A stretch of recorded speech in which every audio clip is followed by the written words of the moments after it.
ABŞ prezidenti Donald Trump Venesuela prezidenti Nikolas Maduro ilə telefon danışığı apararaq, onun ailəsi ilə birlikdə ölkəsini tərk etməsini tələb edib. Lent az xəbər verir ki, Trumpa yaxınlığı ilə tanınan ABŞ mətbuatı Maduronun qlobal amnistiya istədiyini və ordu ilə bağlı tələblər səsləndirdiyini iddia edib. İki tərəfin danışıqlarda hər hansı razılığa gəlmədiyi bildirilib. Məlumata görə, danışıq zamanı Trump Maduroya həyatını xilas etmək üçün Venesuelanı tərk etməsini deyib. ABŞ prezidenti Maduroya deyib ki, ölkəni tərk etməyəcəyi halda anlaşma şansının yox olacaq.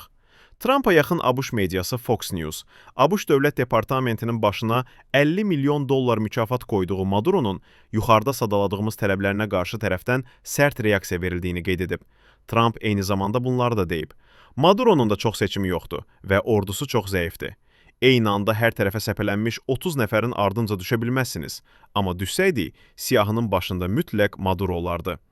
ABŞ-lı ekspertlərə görə Maduro və digər hökumət rəsmiləri indiyə qədər qarşılaşdıqları ən ciddi təhlükə ilə üz-üzədir.